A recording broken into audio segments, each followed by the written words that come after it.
Assalamualaikum warahmatullahi wabarakatuh. Selamat datang kembali di channel kita, Dongeng Harnani.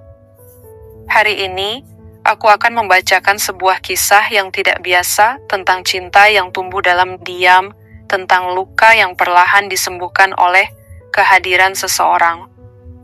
Sebuah kisah berjudul Ustazah dan si Pencuri Waktu. Pastikan kalian duduk dengan nyaman, tarik napas panjang, dan biarkan hati kalian terbawa oleh setiap kata. Dan jangan lupa, jika kalian menyukai cerita ini, tekan tombol subscribe dan aktifkan loncengnya agar kalian tak ketinggalan kisah-kisah selanjutnya. Di dunia yang tak memberi ruang untuk yang tak sempurna, ada cinta yang hanya bisa tumbuh dalam diam, hidup di sela waktu-waktu sepi, dan membekas. Seperti jejak langkah yang tak pernah ingin dihapus, ia datang di hari Kamis sore menjelang maghrib. Dengan rambut acak-acakan, tatapan tertutup, dan langkah yang seperti enggan menyentuh bumi. Namanya Adlan. Usianya 21, dan ia bukan datang untuk belajar. Ia datang untuk menebus. Hakim memutuskan, ia harus menjalani kerja sosial selama 3 bulan di sebuah pesantren kecil setelah terbukti bersalah atas pencurian beruntun. Tak ada yang menyambutnya dengan karpet merah, hanya suara ayam, sajadah yang digulung, dan langit yang mulai keunguan di ujung senja. Ia menatap pesantren itu untuk pertama kali dengan hati yang campur aduk antara benci, takut, dan sedikit penasaran. Bangunan-bangunan tua itu tampak tenang, namun bagi Adlan, sunyinya terasa menekan. Ia merasakan keheningan itu menelusup ke tulang, mengingatkannya pada malam-malam panjang saat ia melarikan diri dari masalahnya sendiri. Namun siapa sangka, tempat itulah yang perlahan mengajari Adlan bahwa hidup tak selalu soal lari, marah, dan bertahan. Dan yang lebih mengejutkan, di tempat sunyi itulah, ia bertemu perempuan yang tak bisa ia lupakan, bahkan saat ia ingin menyerah pada waktu. Zahra. Ustazah muda, berwajah tenang seperti langit pagi setelah hujan. Ia tidak banyak bicara. Tapi ketika berbicara, dunia seolah mendengarkan. Suaranya tidak lantang. Tapi setiap anak kecil yang diajarnya menghafal, selalu merasa aman di dekatnya. Zahra tidak pernah memperlakukan Adlan sebagai penjahat, tapi juga tak memperlakukannya seperti korban. Ia hanya memperlakukannya sebagai manusia yang sedang belajar kembali menjadi manusia. Adlan memperhatikan Zahra dari jauh pada hari pertama ia tiba. Ia melihat bagaimana Zahra berjalan ringan di antara barisan santri, menata meja, membetulkan jilbab anak-anak, dan tersenyum tipis kepada mereka yang masih tersandung saat membaca ayat. Ada ketenangan yang terpancar dari setiap gerakannya. Sebuah ketenangan yang membuat Adlan, yang biasa hidup dalam kegaduhan, merasa cemas sekaligus rindu akan sesuatu yang belum ia pahami. Hari-hari pertama berjalan seperti sunyi yang kikuk. Adlan menyapu halaman, membawa air wudhu, membersihkan rak mushaf. Zahra mengajar, menyusun jadwal tahfidz, dan terkadang duduk sendiri di bawah pohon bidara. Mereka tak bicara. Tapi setiap gerakan mereka mulai menciptakan pola diam yang saling mengisi. Zahra mulai meletakkan teh panas di tangga aula belakang. Adlan mulai memastikan tempat wudhu Zahra tak pernah kehabisan air. Mereka bertukar perhatian kecil tanpa suara. Dan tanpa sadar, mereka mulai saling menunggu. Adlan seringkali berdiri di tepian halaman, melihat Zahra dari jauh. Ia memperhatikan cara Zahra menekuni setiap anak, cara ia menunduk saat menulis di papan tulis, dan cara ia menutup mushaf dengan hati-hati. Setiap gerakan itu seakan menanamkan rasa damai di dada Adlan, yang selama ini dipenuhi rasa bersalah dan gelisah. Zahra sendiri mulai menyadari kehadiran Adlan yang diam-diam penuh perhatian. Kadang ia menangkap tatapan Adlan dari jendela, kadang menemukan tangan Adlan yang menyingkirkan kotoran di rak mushaf saat ia mengajar. Hati kecilnya mulai tergelitik, meski ia selalu mengingatkan diri, ini bukan untukmu, bukan sekarang. Adlan tidak tahu kapan persisnya ia jatuh cinta. Tapi ia tahu, Zahra bukan sekadar wanita yang cantik dalam balutan kerudung. Ia adalah seseorang yang sabarnya seperti telaga dalam. Dan Adlan yang hidupnya penuh riuh dan salah merasa ingin duduk di tepi ketenangan itu, walau hanya sebentar. Zahra juga tidak tahu apa yang mulai berubah dalam dirinya. Tapi ia sadar, ia mulai menunggu suara langkah kasar itu di pagi hari. Ia mulai mencari keberadaan Adlan dari pantulan kaca jendela. Mereka mulai memahami satu sama lain tanpa kata. Adlan tahu ketika Zahra lelah dari cara bahunya menegang. Zahra tahu ketika Adlan gelisah dari gerakan kakinya yang tak pernah diam. Dan di situ mereka belajar sesuatu. Cinta tidak selalu tentang kata, tapi tentang hadir, meski diam.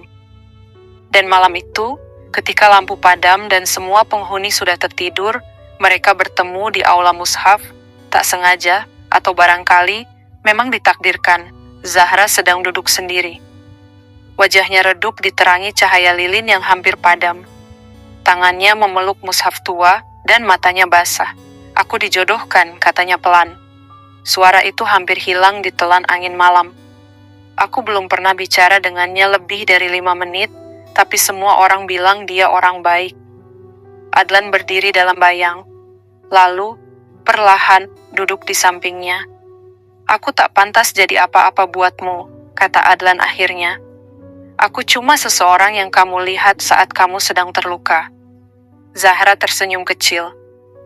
Tapi bukankah luka kadang hanya bisa dipahami oleh sesama luka?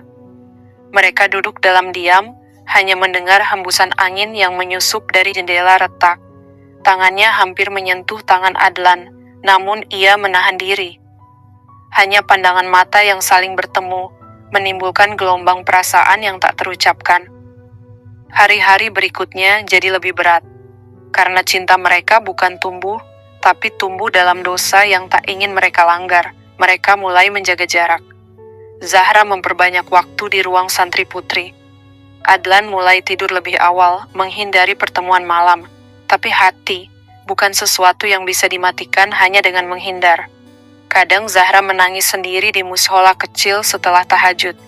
Kadang Adlan menulis surat yang tak pernah ia kirim, berisi nama Zahra yang ia ulang-ulang. Setiap malam, ia membayangkan wajah Zahra tersenyum di bawah cahaya lampu. Setiap pagi, ia menatap halaman pesantren dengan harapan kecil. Semoga Zahra baik-baik saja, dan meski jarak dan aturan membatasi mereka, ada satu hal yang tak pernah mereka sadari. Hati mereka saling menguatkan dalam sunyi, sampai akhirnya, malam itu datang. Zahra memanggil Adlan ke perpustakaan lama, tempat yang hanya mereka berdua tahu kuncinya. "Besok lamaran itu akan datang," katanya. "Aku tak bisa menolaknya lagi." Adlan tak berkata apa-apa. Tapi matanya, seolah ingin meminta waktu. "Kalau kita bertemu dalam keadaan yang berbeda," kata Zahra pelan, "aku pasti memilihmu." Adlan mengangguk. Dan untuk pertama kalinya, Zahra menggenggam tangannya. Sentuhan itu bukan nafsu, bukan hasrat, tapi seperti doa yang digenggam dengan genting. Tak boleh jatuh, tapi juga tak bisa selamanya digenggam. Mereka berdiri beberapa menit, hanya merasakan detak jantung masing-masing, dan aliran darah yang terasa begitu hidup. Tanpa kata, mereka saling memahami bahwa perasaan ini tidak akan hilang, meski waktu memisahkan mereka. Pagi itu, Adlan tidak muncul. Ia meninggalkan pesantren tanpa pamit. Hanya meninggalkan sepucuk surat di rak kitab Zahra. "Aku akan kembali, tapi bukan sebagai seseorang yang datang karena dihukum.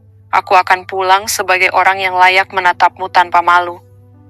Jika Tuhan mengizinkan." Zahra menahan air matanya, membaca surat itu berulang kali. Ia menempelkan surat itu di mushaf kesayangannya, dan tersenyum tipis. Ia tahu, ini bukan akhir tapi janji yang akan datang suatu hari. 4 tahun berlalu. Zahra tak pernah menikah. Lamaran itu gagal karena calon suaminya memilih wanita lain dari keluarga pesantren besar. Zahra tidak marah. Ia hanya menulis di halaman belakang mushafnya, "Yang pergi bukan milikku, tapi yang kutunggu mungkin akan kembali." Ia tetap mengajar, tetap menyusun kurikulum. Tapi kini matanya lebih tenang, dan senyumnya, tidak lagi mencari siapa-siapa. Hidupnya berjalan seperti biasa, namun setiap kali senja tiba, ia selalu menatap gerbang pesantren, berharap.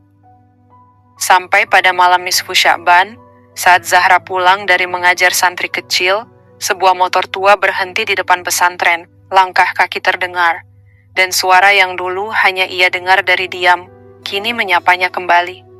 "Assalamualaikum Zahra." Adlan berdiri di bawah cahaya lampu, dengan wajah yang lebih dewasa, dan sebuah dus kecil berisi teh celup kesukaan Zahra. "Aku sudah pulang," katanya. "Bukan sebagai pencuri, tapi sebagai seseorang yang ingin mencintaimu dengan tenang." Zahra tersenyum. Air matanya jatuh perlahan, tapi ia bahagia. Ia tahu, waktu telah menepati janji mereka. Mereka berjalan berdampingan menuju halaman, saling menggenggam tangan, tidak tergesa, tidak terganggu oleh dunia. Cinta yang dulu tersembunyi kini bebas, tanpa dosa, tanpa ragu. Cinta yang menunggu bukan cinta yang lemah. Ia hanya tahu bahwa tak semua yang kita cinta harus kita miliki saat ini juga. Kadang Tuhan menyimpan pertemuan dalam bentuk waktu. Dan ketika waktunya tepat, dua jiwa yang pernah saling memeluk dalam doa akan bertemu kembali. Bukan di lorong sunyi, tapi di pelaminan yang tak pernah mereka rencanakan, tapi sudah ditulis jauh-jauh hari. Terima kasih telah mendengarkan kisah ini hingga akhir. Jika kalian menyukai cerita ini, jangan lupa tekan tombol subscribe, nyalakan lonceng notifikasi, dan bagikan kisah ini kepada teman-teman kalian. Sampai jumpa di cerita berikutnya, sahabat pendengar. Tamat.